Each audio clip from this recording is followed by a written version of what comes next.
Welcome back to Fire Dragon, and we are here today with another Minecraft tutorial. This one will be over how to make a nice little elevator.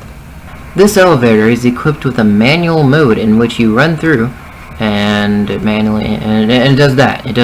It pushes you up a level, which is like 6 or 7 blocks. And then if you happen to fall through this hole, or you jump down to grab something through a chest or something, then you want to get right back up, you can stand right here, press this button, and kabloom. Except I moved before stuff. Hold on, let's redo that. Woo! There you go. And then you just move forward, and it also so that way you can face either way whenever you do that.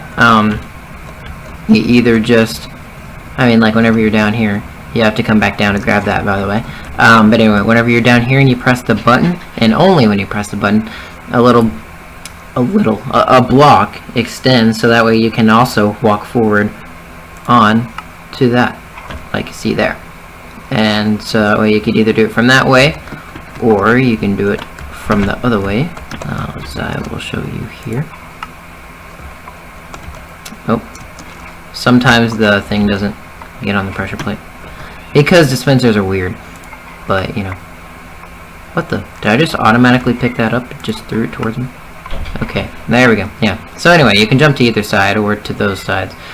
Any side you want. And that's what that does. So let's go ahead and jump into that tutorial. Alright, so the first thing to set up here is to set up your piston. A sticky piston right there. And a slime block directly above it when it is not extended.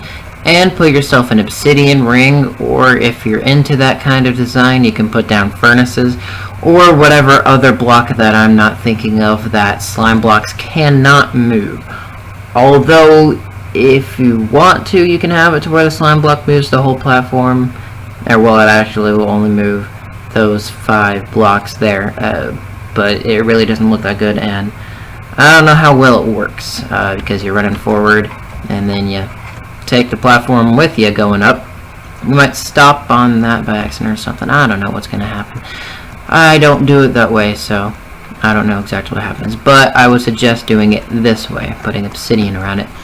And then directly behind the obsidian, in any side that you want, just opposite of the side that you're jumping up to, put down a row of blocks and a pressure plate with redstone directly below it, and send a repeater heading into the sticky piston with a 3-click delay, and then just hide all that redstone in whatever fashion you want, and just doing it like this because this looks good enough for me. Of course, you decorate your whatever way you want to decorate, and then the next step is to probably, the best idea for the next step is to put down some lights, so that way mobs don't spawn inside your nice little room. And then put a doorway frame and all that stuff, and then you're pretty much done. Okay, and then take out your platform down here, just a few, up here, just a few blocks out, so you have something to walk onto, as well as this. So you need that 2-block thing there. Oh wait, I'm sorry. Other way, this way, but and then have this here. But you need this 2-block hole here, because whenever you jump upwards, you're gonna go onto that block and you don't want to just fall down. And whenever you're running, you're jumping whenever you're on, you're not jumping, you don't jump at all when you do this, you just run through it. But whenever the slime block pushes you upwards, you are on the very edge of that block where my cursor is there, and so you end up hitting your head on this if you have a block here. So let's just test it real quick, and that didn't work. Sometimes it doesn't work because it's really weird. Sometimes you do it when you're walking and it works fine like that, and sometimes you have to run for it. It's weird. If it doesn't work, then I don't know, just try it again. But if it doesn't work, just try it again, and see, that time I was running and it worked fine. But sometimes it works when you're running, sometimes it doesn't, sometimes it only works when you're walking, and sometimes it doesn't work when you're walking. So, it's just, if you fail, try over. like that. If you fail, just try again doing it the other way. So I was just running, so now I'm trying it walking, and it didn't work again. So I try again, and I do it running again until I get it right. So it's, it's not the most consistent thing in the universe, but I mean, if you wanted it to be more consistent, you could add a slime block right here and turn that into an obsidian block, and I'm sure that would work fine. Well, in fact, yep. Alright, and let's see. This should always work now. Yep. So that's how you make it always work, but it doesn't quite look the best, all that stuff. And it would have to be like this because the point of having this block here is to make it directly next to the pressure plate and all that stuff. But I don't like how that looks. So I'm putting that back. Alright, so let's go into the area of automatic. I guess is what you call it. Automatic. Send yourself back up, or whatever you call it. Okay, so the most simple way to put in the automatic version of this, add the automatic version of this, is to, whoopsie daisy, I'm sorry. The most simple way is to go over here, put a wooden button or a stone button works as well, but it doesn't quite look as good as a wooden button does in this area. So I don't know about how you decorate or anything, but wooden button looks good here. And then you have a dispenser, a dropper. Don't put a dispenser unless you plan on only using blocks like that aren't potions or arrows. But I think a dropper is just to make sure you don't accidentally put in, oh, I'm going to put in a bunch of arrows, and then you go to do it, and then, oh wait, I forgot, it's a dispenser, not a dropper. So you might as well just start off doing it a dropper. But anyway, put it the second block above the pressure plate. And I'm actually not certain about this. I don't know why I didn't think about this before. But you could probably move the dropper one down. But then again, since it's on the same level as the pressure plate, I don't know if it would hit into the pressure plate and not go on top of it. That's something for you to test yourself if you want to.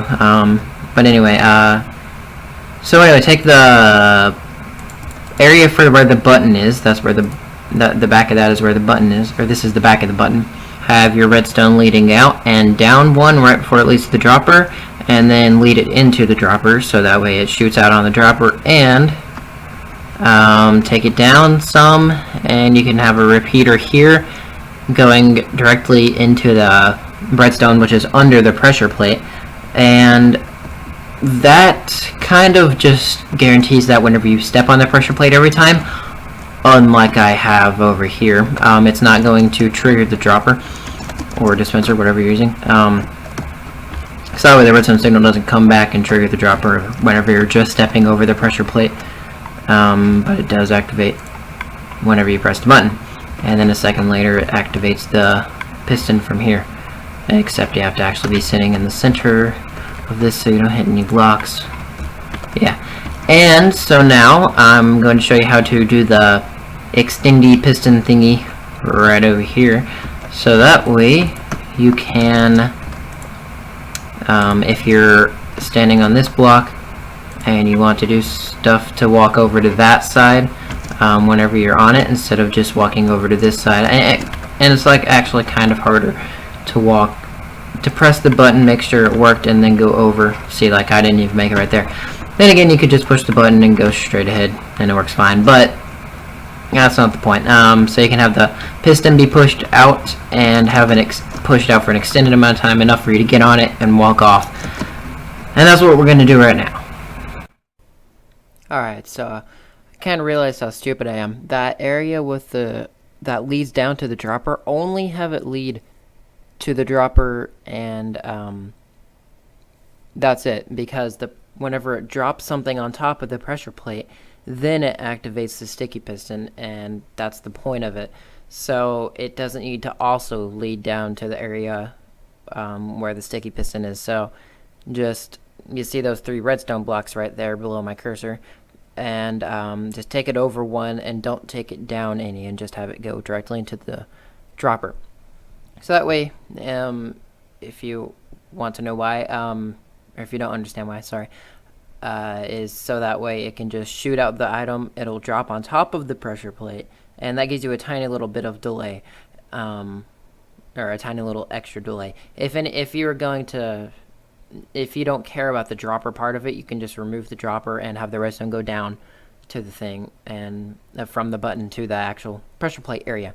But anyway, hopefully that wasn't super confusing or anything, but sorry for the mess up in the video, and thanks for watching. Alright, so you can see here we have it. You know what I meant.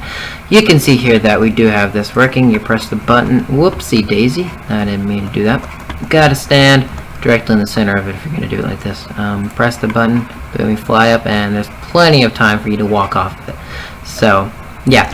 The way to do this is, well, of course, to put your piston right there and your normal block right there. So you still have your two wide hole. The ones directly above the slime block and the ones directly above the one that's next to the pressure plate. And then you have your block and then your piston, which is in line with the wall. So you can probably see there, yeah. Because above that block be the piston. There we go. And so behind it, just put some redstone or repeater and 3 redstone going back, redstone going down onto a half slab right here. Top half of the half slab, you can't place them on the lower half slabs, and actually I'm going to have that be that block. It doesn't need to be like that. But anyway, so you're just taking the same thing from the button, because obviously the button is the one causing this all to happen, and you take it up a block, and this allows you to take it over to that block without cutting off the wire between these two. So it takes it around and up through here, and then you have yourself some redstone comparators. And if you don't know, redstone comparators take what's behind it and put it in front of it. So this one takes whatever signal strength it has here, let's say 10, and it outputs it to this comparator, which says 10, and it puts out into this, which makes it 10, and it makes it 9 here. This one takes it, this one takes the 9, and this one takes 9, and this one goes 8 because it's connected here, and this one just takes it and goes straight ahead. This one takes 8, sends it through 8, 7, sends it through 7, gets sent to the thing, 6, and it keeps repeating, and so essentially it lengthens the pulse of whatever you have there. And so you could have, for whatever reason, you could have, not for this tutorial, it's just in general, you could have a pulse lengthener for a lever. You turn it on, it's always on whenever you have the lever on, but you would have a delay for it to turn off. So that's pretty much how it does. So wait, what? So this repeater here just strengthens the pulse, so it's always getting whatever this one is. So it essentially helps further lengthen the pulse, because you would have to move the piston back to here if you wanted the pulse to be as long as it is whenever you know. I think you can figure it out. You're smart enough. But that's pretty much it for this tutorial. Just make it look how you want. Look at it over here, which is pretty nice. If you're having it indoors, you can have this pathway and chests over here or something, and then you walk and you have ground floor, or maybe this is really far under, and so you have multiple levels. Sometimes this is really annoying sometimes. But anyway, but the good thing about it is that the button one always works, other than whenever it's being weird and not dispensing it correctly. But I think that's because I have, never mind, I do have a drop there. Never mind, ignore that. But anyway, most of the time it hits on the pressure plate and it's perfectly fine. So it's pretty much guaranteed every time. The thing allows you to catapult yourself up to the next floor. Anyway, as I was saying, you can have this below the floor, and you can have like 5 levels below the floor and have one of these to go up to the next level until you get to the ground floor. Or you can have this above ground, and this is just the pathway into your base, and you have a 2-story base or something. Who knows what you're going to do with it, but do what you want with it and all that stuff, and it's pretty useful, because previously there were no elevators in Minecraft other than those weird piston elevators, which hardly ever worked, at least for me. I could never get any of those to work correctly, and also whenever you're building them, they're really complicated to build and hard to do, and if you mess up one tiny little thing, none of it works, and you have to rip up the whole thing to figure out what on earth you did wrong. Really confusing, but this is very, very simple. It is a very, very simple Minecraft elevator. So that's pretty much all. Thank you for watching, and I'll see you in the next Minecraft tutorial.